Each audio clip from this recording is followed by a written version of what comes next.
Hi, good afternoon. Tammy Schrader here, and I want to talk to you today about games as used in education. And tonight, this is our pilot.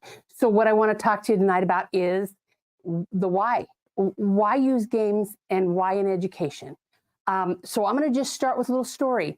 A long, long time ago in a faraway land, about 15 years ago, I was a classroom teacher, and it was state testing time. It was May state testing time. And I had a young man, his name is Tim, and he's in my 7th grade life science classroom. And I am trying to engage Tim at a time when it's spring and he does not always want to do the work that I would like him to do, right, as a teacher. But one of the things I did, because I knew that we were in the middle of testing and they were always pulling kids out for science, and I thought, oh, kids are going to be transient. They're going to come in, they're going to come out.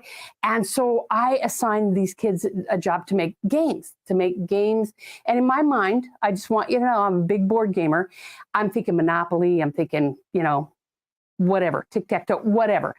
And Tim walks in the day after I assign it, and he puts a thumb drive in my hand, and he says, here you go, Mrs. Schrader. And I said, oh, Tim, do you want me to print money? What do you want me to do? Print instructions? And he goes, no, I hacked into Mario.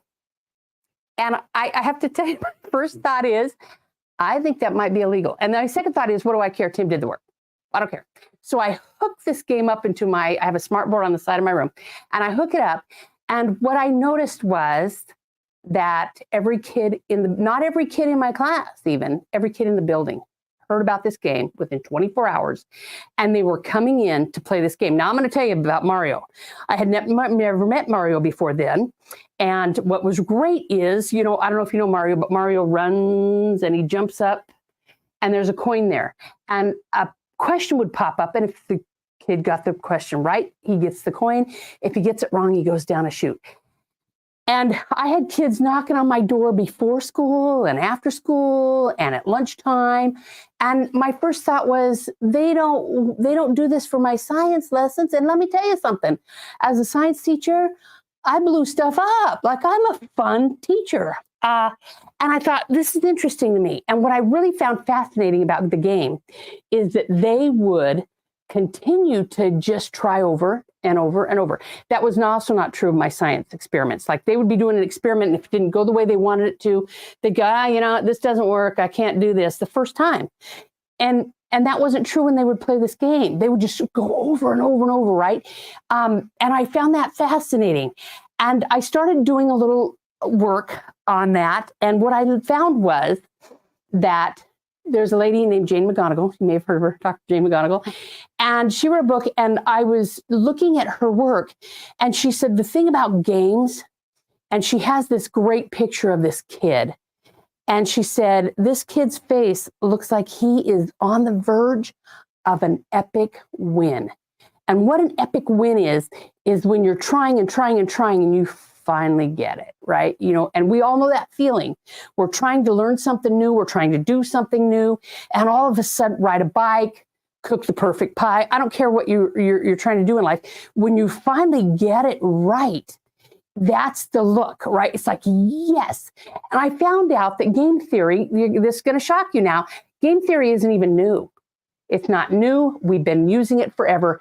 And what I love about games is that kids will try and try and try, and they don't call it failure when they don't win.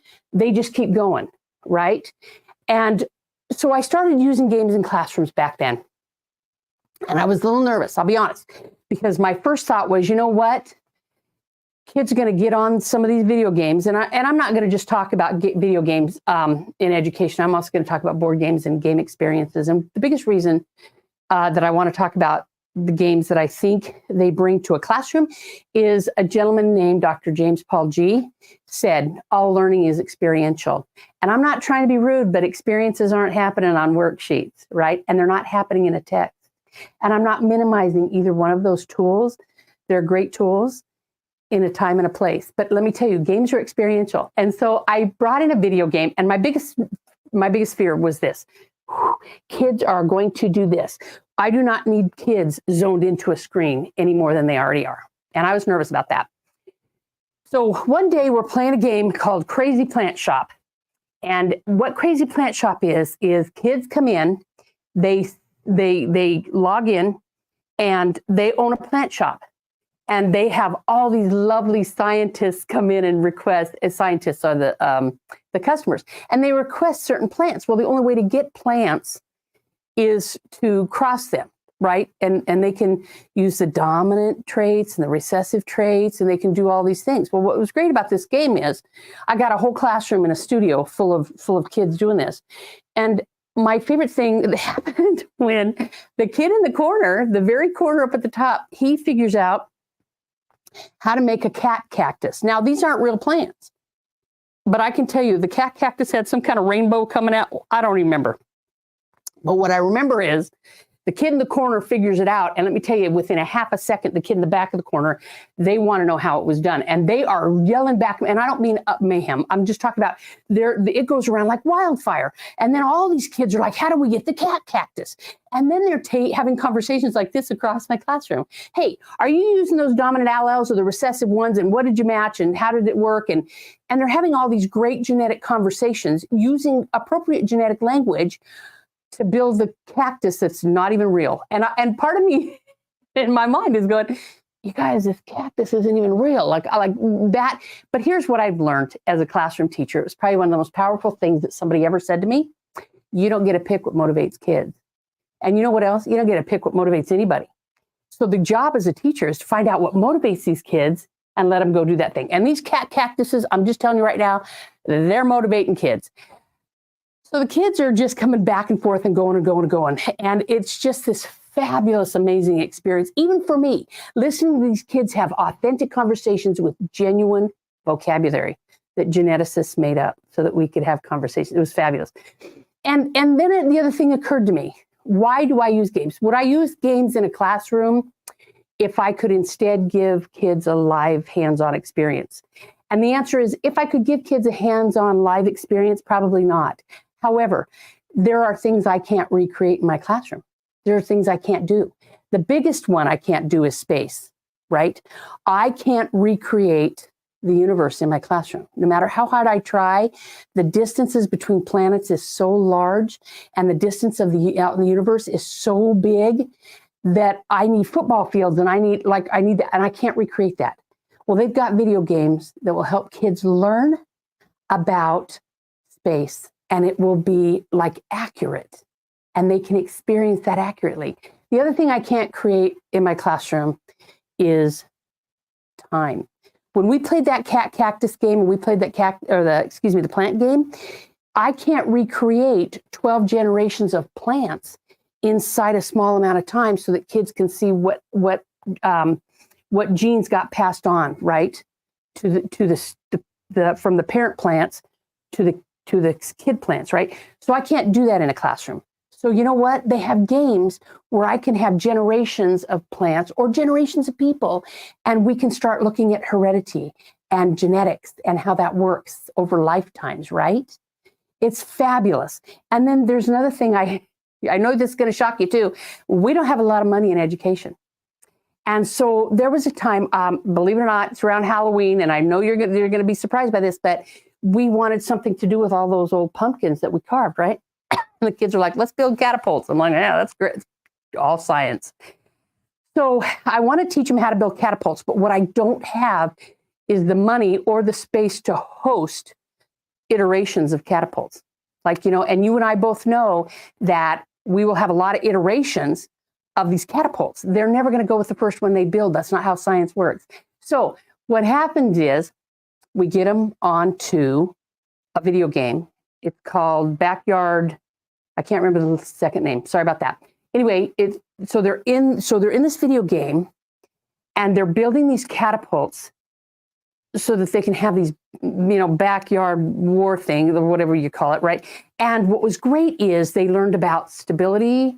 They learned about mobility of catapults. They learned all about the give and take of decisions that you make while you're building the catapult. So then they designed on this game their perfect catapults. And then we built them in the classroom, right? So now I am not spending a ton of money on supplies for kids to be able to do this. They can just do this. And it's fabulous and powerful and it's wonderful. And then they go out and they build the real catapults, and we chuck pumpkins. And of course, we get the administration's approval or not, whatever happened. I don't know. Anyway, fun. It was all about fun. And you know what? I'm going to just tell you my favorite things about games. Not only are they experiential, they are the F word. My favorite F word, fun. Games are fun because if they're not fun, we're not playing them. Okay? The other thing I wanted to talk about games and why they're so significant, especially in education, is the word for me is equity. Every civilization since the beginning of time has played games. They find games when they dig up ancient artifacts from other civilizations that lived long before us. And my favorite thing is, right, it's an equity issue. All cultures have games, various games that they play. And there's a reason for that, right? And one day, I'll tell you, chess, my favorite all time. By the way, chess is the #1 board game played, hands down, across time. And my favorite thing about chess that I didn't know until I started getting into this game thing is the chess pieces have changed over time. And the chess pieces have changed across civilizations. When they dug up, artifacts, they found that different civilizations use different game pieces at different stages of as the civilizations advanced. Did you know that the queen used to be the least powerful piece on the chessboard?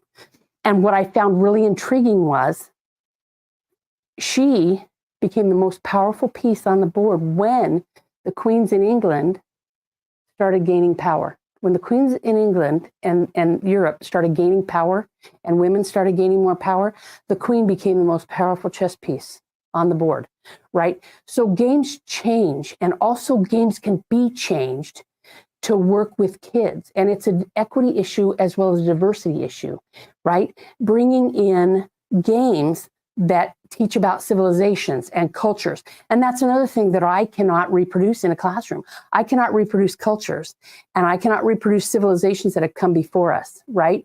But I can tell you that they have great games that teach that, and they're powerful. One of my favorite games is called Happy Atoms by Shell. The Shell gaming industry built it. And I have to tell you, had I played that game about atoms that I can't even see, had I played that game, I might have done better in chemistry in college, right? Because to me, these atoms are these things I can't see, and I'm trying to visualize whatever it is they do. And I can't do that. And I can't see them. And you can imagine schools, not a lot of money. I don't have a microscope that will even come close to showing me anything like an atom, right? And if I had Happy Atom game, I think I would have done a more powerful job in helping other people and other students, other kids, see about how things work, how chemistry works, right? Because that is not my superpower. So what I really want to say today is I'm really thrilled about using games in education. They're experiential. They don't take up a lot of space. I can do amazing amounts of things over time. By the way, there is a game out there, like I think about the state of our climate and our world. There are a suite of games out there by a company called Immerse Games. And what they do is they let kids go in and they give the kids a planet. They hand them the planet and they say, do what you want with it. Increase the rainfall, decrease it, heat it up, cool it down, do whatever. And the kids get to go in there. And what I love is it gives kids data on what will happen to their planet. Right now, when I think about the state of the earth and I think about how our planet, we're overpopulating it and all the issues we're facing, I think about, man, isn't that a powerful tool? Students can go in, they can muck around with this planet and totally destroy it online and then make reasonable decisions based on their future and our planet's future. So I just want to say how amazing it has been to be with you. Thank you for coming. Thank you for spending time with me. We'll be back again in a few months talking about some other things that are about game-based learning. And I hope you have a fabulous afternoon. Tammy Schrader, have a great evening.